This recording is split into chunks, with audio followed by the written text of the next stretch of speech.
India का edtech sector एक वक्त बहुत ज़्यादा बूम कर रहा था। अचानक से हमें इसमें कोलैप्स देखने को मिल रहा है। स्लो डाउन ही नहीं बल्कि बिल्कुल कोलैप्स देखने को मिल रहा है। तो क्या कारण है इस कोलैप्स का, उसको हम लोग समझते हैं। A journey from glory to collapse. Coaching industry की बात करो तो इंडिया एक तरीके का ग्लोबल लीडर था कोचिंग इंडस्ट्री में। हर चीज़ का आपको इंडिया में सबसे ज़्यादा कोचिंग का स्प्रेड मिल जाता है। दुनिया में किसी भी देश में इतना ज़्यादा स्प्रेड नहीं मिलेगा कोचिंग इंस्टीट्यूट्स का जितना इंडिया में आपको मिलता था। बट इस चीज़ में बिल्कुल एक डिमाइस आ चुका है। ऑफ़लाइन कोचिंग सेंटर्स जो थे, वो पहले फ्लरिश करते थे कोविड के पहले। कोविड के बाद चीज़ें थोड़ी बदलने लग गई। So we had offline coaching centre which was a billion dollar industry और अलग-अलग एग्ज़ाम्स की प्रिपरेशन कराते थे, चाहे वो आईआईटी जेईई हो, नीट हो, यूपीएससी हो, दुनिया भर के सरकारी एग्ज़ाम्स हैं, एनडीए है। The list is endless. ठीक है? उसके बाद पैंडेमिक आया और पैंडेमिक ने पूरा शिफ्ट कर दिया डायमेंशन, ऑनलाइन एजुकेशन की तरफ लेके चले गए। Okay? Pandemic catalysed the shift to online education और काफ़ी सारे प्लेयर्स निकल के आ गए as if Byju's, Unacademy, Coursera, ये सब सस्ते कोर्सेज़ निकालना शुरू कर, सस्ते तो नहीं कहूँगा मैं, बायजू तो चलो school, college, university, entrance exam ये सब निकालना शुरू कर दिया। यूडेमी, कोर्सेरा ये जो है ये स्किल बेस्ड कोर्सेज़ निकालते हैं कि आपको कुछ काम सीखना है, जॉब में कुछ एक्स्ट्रा एज चाहिए तो उसमें स्किल बेस्ड ये लोग काम सिखाते थे। बट इनमें भी काफ़ी ज़्यादा प्रॉब्लम्स लेटर ऑन देखने को मिली। तो इन सब कोर्सेज़ से क्या हुआ, we got recorded classes, live classes जो स्टूडेंट को फ्लेक्सिबिलिटी देने लग गई। रिकॉर्डेड क्लासेस तो आप जब मर्ज़ी तब खोल के देख सकते हो। लाइव क्लासेस में टाइम कॉन्स्ट्रेंट होता है, आपको एक फिक्स टाइम में बैठना पड़ेगा, मगर आपको अपना घर नहीं छोड़ना पड़ेगा, आपको अपना रूम नहीं छोड़ना पड़ेगा। अपने घर के कम्फर्ट में बैठ के उस क्लास को अटेंड कर सकते हैं आप। तो ये 2 बहुत अच्छे फीचर्स थे ऑनलाइन क्लासेस के। They give flexibility to learn at their own pace, seemingly breaking barriers of accessibility and affordability. सस्ता भी था रिलेटिवली क्योंकि कोचिंग्स को भी कोई बड़ा इंफ्रास्ट्रक्चर मेंटेन नहीं करना होता था और 10 बच्चे आएँ, चाहे 100 बच्चे आएँ, चाहे 1000 बच्चे आएँ, उसी ऐप में, उसी एक लाइन में काम हो जाता था। You don't need to increase the seating space जैसे ऑफलाइन में होता है। However the bubble burst as both online and offline education sectors faced challenges leading to decline in their once booming presence. ये जो बबल था ये burst हो गया कोविड के बाद। जितना लोगों को लग रहा था ये सेक्टर अच्छा करेगा, उतना अच्छा नहीं किया और फिर डिक्लाइन में चला गया। अच्छा, why online edtech struggle to maintain momentum, ये अपना मोमेंटम मेंटेन क्यों नहीं कर पाया? सबसे बड़ी जो प्रॉब्लम होती है वो है lack of motivation among students. Student के ऊपर कोई टीचर नहीं बैठा होता है, कोई पीयर प्रेशर नहीं होता है, तो वो और ऑनलाइन रहता है। ऑनलाइन में दूसरे ऑप्शंस भी होते हैं आपके पास कि अगर आप कोर्स देख रहे हो या पढ़ाई की, जैसे अभी आप यूट्यूब सुन रहे हो, आपके नीचे वीडियो में सजेशंस आएंगे एंटरटेनिंग वीडियो के, आपका मन कर जाएगा फट से इसको बंद करके कोई एंटरटेनिंग सा वीडियो देख लें। तो ये जो है ऑनलाइन में एक ही मोबाइल में आपको अच्छी चीज़ें भी मिलेंगी, आपको एडिक्टिव चीज़ें भी मिलेंगी। तो स्टूडेंट और चेक करने वाला कोई नहीं होता, अपने रूम में अकेले बैठ के लोग काम कर रहे होते हैं, तो वो फटाक से चेंज कर लेते हैं। तो इस वजह से क्या होता है ना, प्रोक्रेस्टिनेशन बढ़ जाता है। स्टूडेंट कोई भी हो, चाहे यूट्यूब वीडियो भी पूरा नहीं देख पाते और कोर्सेज़ तो पूरा कर ही नहीं पाते हैं। तो लैक ऑफ मोटिवेशन सबसे बड़ा कारण था। Report suggest that most students fail to complete online courses with platform like Udemy, reporting 30% course completion rate. सिर्फ 30% लोग ही अपना कोर्स कंप्लीट करते थे। काफ़ी लोग तो जोश-जोश में खरीद लेते थे कोर्स, मगर वो रहता है ना कि हाँ, कभी भी आप कर सकते हो, तो कभी भी करते-करते कभी नहीं होता है। सो वो सिर्फ खरीदा ही रह जाता है। बहुत सारे लोगों ने ऐसे कोर्सेज़ लिए जो उन्होंने स्टार्ट तक नहीं किया उस कोर्स को पढ़ना, तो ये भी हालत है। उसके बाद बायजूस जो सबसे बड़ा नाम था कोचिंग इंडस्ट्री का, ऑनलाइन कोचिंग इंडस्ट्री का, उसमें भी हमको एक बहुत ज़बरदस्त क्रंच देखने को आया। एक वैल्यूएशन निकाला गया था $22 बिलियन का। ये कैसे निकाला भगवान जाने, क्योंकि जब तक कोई भी कंपनी पब्लिक नहीं होती है, आईपीओ नहीं आता है, उसका करेक्ट इवैल्यूएशन, उसका कोई सिर पैर नहीं होता है, कैसे आप उसकी वैल्यूएशन कर रहे हो। अलग-अलग एजेंसीज़ अलग-अलग क्राइटेरिया यूज़ करती है और उसका एक वैल्यूएशन निकलता है, बट वो बिल्कुल भरोसे लायक नहीं होता है। असली चीज़ होता है कि जब वो कंपनी स्टॉक मार्केट में उतरती है और जनता, पब्लिक, इन्वेस्टर उसका रेट फिक्स करते हैं कि इस कंपनी का ये रेट होना चाहिए। ठीक है? वहाँ पे भी कभी-कभी ओवर वैल्यूएशन हो जाता है, but that is the closest to perfection. बाकी तो बिना आईपीओ के तो लोग कुछ भी हिसाब लगा लेते हैं। तो बायजू का इस तरीके से हिसाब लगाया $22 बिलियन का पैंडेमिक में।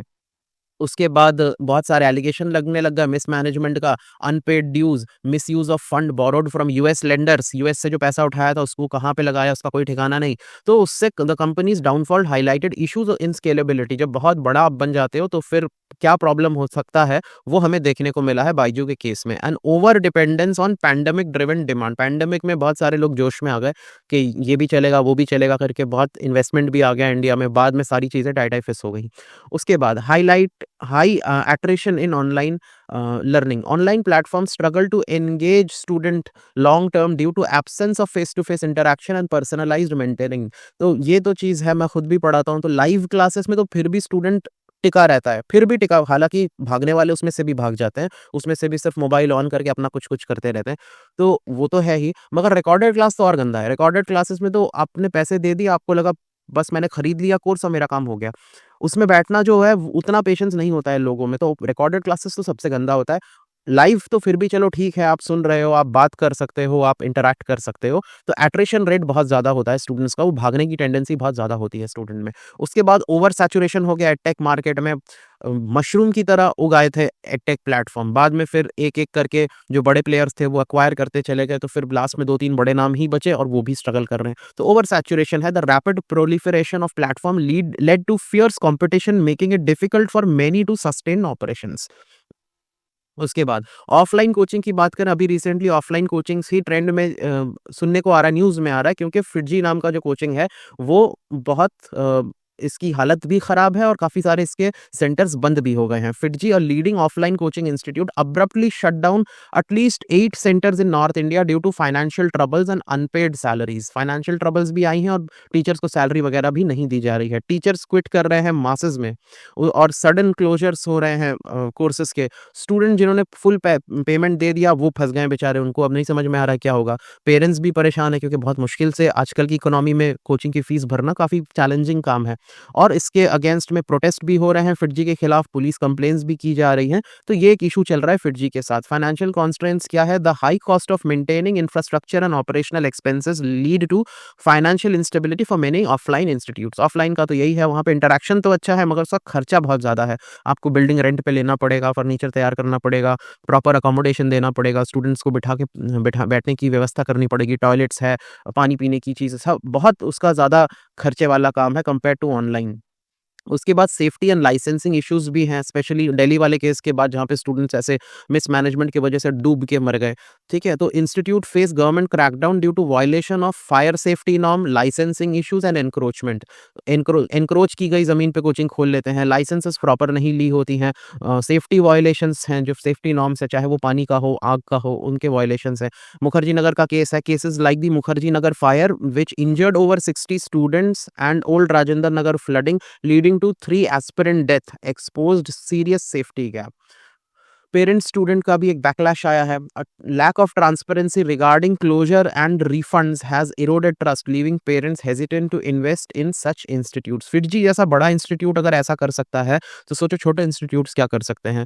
और जहाँ पे खर्चे वाली बात आ जाती है कि ये लोग इतना खर्चा करना पड़ रहा है इंफ्रास्ट्रक्चर में, हर चीज़ में, कि इनका ज़्यादातर पैसा वहीं पे लग जाता है टीचर्स को देने के लिए। फिर teachers are the last priority, कि टीचर्स को कुछ बचेगा तब टीचर्स को सैलरी मिलेगा। तो जब ये हालत हो जाता है तब पेरेंट्स का, स्टूडेंट्स का ट्रस्ट उठ जाता है कि लाख, 1.5 लाख, 2 लाख रुपए फीस देके क्या हम इतना भारी इन्वेस्टमेंट करें इन कोचिंग्स का, जो जैसे वो चिट फंड वाली कंपनीज़ होती है ना, रातों रात भाग जाती है, उस टाइप के भाग रहे हैं और वो भी इतना बड़ा नाम। तो this has created a lot of scepticism about the coaching industry in among the Indian students and parents. फिर क्रैकडाउन्स और एक्सीडेंट्स क्या-क्या हुए हैं? मुखर्जी नगर फायर इंसिडेंट हुआ 2023 में, massive fire eight coaching institute in Delhi, injured over 60 student, rising alarms about fire safety across institute. ये सब examples आप याद रखिएगा, क्या पता क्वेश्चन में आ जाए तो आपको ये एग्जांपल्स कोट करने पड़ जाएँ। उसके बाद old Rajendra Nagar basement tragedy हुआ 2022 में, student sudden flooding of coaching centres basement caused death of 3 aspirants, prompting scrutiny of illegal construction and encroachment. I think the dates are wrong यहाँ पर, 2022 नहीं है, ये 2024 की बात है। ओके, दिल्ली गवर्नमेंट का क्या रिस्पॉन्स था इसमें? Authorities sealed over 20 coaching centers for violating safety norms and launched bulldozer action against encroachment near coaching hubs. Institute with incomplete or illegal registration documents were penalized, leading to closures. तो बहुत सारे coachings पे bulldozer भी चल गई, बहुत सारे को के ऊपर रजिस्ट्रेशन उनका इलीगल था, इनकम्प्लीट था, तो उसके लिए भी पेनलाइज किया गया। वाइडर इम्पैक्ट क्या है? The crackdown, though necessary for safety, disrupted the operations for many institutes, causing uncertainty among students and parents. पता नहीं कौन से कोचिंग पे बुलडोजर चल जाए, किस पे पेनल्टी आ जाए, कौन सा बंद हो जाए, इसलिए स्टूडेंट्स और टीचर्स, स्टूडेंट्स और पेरेंट्स, ये सब अनसर्टेन हो गए हैं कि बच्चों का एडमिशन कराएँ कि ना कराएँ। अच्छा, 5th पॉइंट है कि फ्यूचर क्या होने वाला है, क्या इसका उपाय ये है? स्पेशली अगर आप देखें एट्रिशन रेट जितना हाई है, जो स्टूडेंट का मन नहीं लगता, वो छोड़ के भाग जाता है पढ़ते-पढ़ते, तो उसका क्या कर सकते हैं, एक हाइब्रिड मॉडल अगर बन जाए तो अच्छा है। A balanced mix of online flexibility and offline mentorship can address engagement and accessibility issues. Regulatory reforms, stronger enforcement of safety norms, transparent licensing, and financial accountability are essential to restore trust in the offline sectors. और engagement कैसे बढ़ाएं online में? Platform need to develop innovative method to boost student engagement such as gamification, interactive tool and personalised learning path. अब इसका तो ये है कि अगर आप पर्सनली लोगों से बात कर रहे हो, स्टूडेंट से बात कर रहे हो, तो फिर एक उनका इंटरेस्ट भी रहता है और फिर जब क्लास शुरू होती है उस क्लास में भी मन लगा रहता है। सबसे गंदा होता है रिकॉर्डेड क्लासेस, जहाँ पे एक बार आपने कोर्स बेच दिया, उसके बाद आप स्टूडेंट को ना जानते हो, ना स्टूडेंट आपको जानता है, वो उसने बस खरीद लिया, उसको लगता है खरीदने से ही काम हो जाता है और कभी पूरा नहीं करता है। जबकि लाइव क्लासेस में क्या होता है कि जब बच्चा एडमिशन ले रहा होता है तभी हम लोग बहुत बात कर लेते हैं उसके साथ, वो कितना नंबर का अटेम्प्ट है, कहाँ पे प्रॉब्लम है, तो थिंग्स गेट रियली पर्सनल, हम नाम से लोगों को जान रहे होते हैं और उसके बाद जब क्लासेस शुरू होती है तो बच्चे को लगता है कि हाँ, हम एक सही जगह पे हैं और हमारी बात सुनी जा रही है। It's not a robotic recorded class जो बस प्ले हो रहा है, उसको मतलब ही नहीं है सामने वाले को कि मेरे को समझ में आ रहा है कि नहीं आ रहा है। ओके, सो एंगेजमेंट बढ़ाने की ये कुछ तरीके हो सकते हैं। रिवाइविंग ऑफलाइन कोचिंग्स का भी होना काफ़ी ज़रूरी है। Institutes must invest in better infrastructure, safety protocol and teacher training to rebuild their credibility. अब ये तो बड़ा मुश्किल है क्योंकि कोचिंग इंडस्ट्री फ्लरिश ही इसलिए कर रहा था क्योंकि हाई प्रॉफिट था। कहीं पे भी एक झुग्गी झोपड़ी में खोल दो, टूटे-फूटे इंफ्रास्ट्रक्चर में बच्चे आ जाते थे, टीचर्स को भी कौड़ियों के भाव में आप हायर कर लो और मैसिव प्रॉफिट आपका बन जाता था। तो इस मॉडल पे काम करता था। अगर आपको इंफ्रास्ट्रक्चर पे खर्चा करना पड़ जाए, सेफ्टी पे खर्चा करना पड़ जाए, टीचर ट्रेनिंग पे खर्चा करना पड़ जाए, फिर कौन ही कोचिंग खोलेगा? और लेवरेजिंग टेक्नोलॉजी, बेहतरीन टेक्नोलॉजीज़ को यूज़ करो, जैसे artificial intelligence, virtual reality, augmented reality can revolutionise both online and offline education, making learning more immersive and effective. But देखो यार, क्या होता है ना कि स्टूडेंट की अपनी गरज होती है। अगर आप तुमको एग्ज़ाम निकालना है, तो तुम अपने गरज से पढ़ोगे। तुमको कोई पकड़ के थोड़ी ना आईएएस बना सकता है। ना तुमको किसी ने फ़ोर्स करा है कि एग्ज़ाम दो। तुम्हारा खुद का मन है तभी तो आए हो ना एग्ज़ाम देने। तो अपनी गरज से नहीं पढ़ोगे, पकड़-पकड़ के पढ़ाना पड़े, वो भी इस उम्र में, तब तो क्या ही बोल सकते हैं इसमें। तो यहाँ पे कोचिंग इंडस्ट्री तो ऐसा नहीं है कि नर्सरी वालों को पढ़ा रहे हैं कि हमको नाच के गाना गा के पढ़ाना पड़ेगा। अरे 20, 22, 25 साल के सब लड़के-लड़कियाँ हैं, उनको क्या, वो तो अपनी गरज से पढ़ेंगे। तो ये बात है कोचिंग इंडस्ट्री का और this is the condition of coaching industry.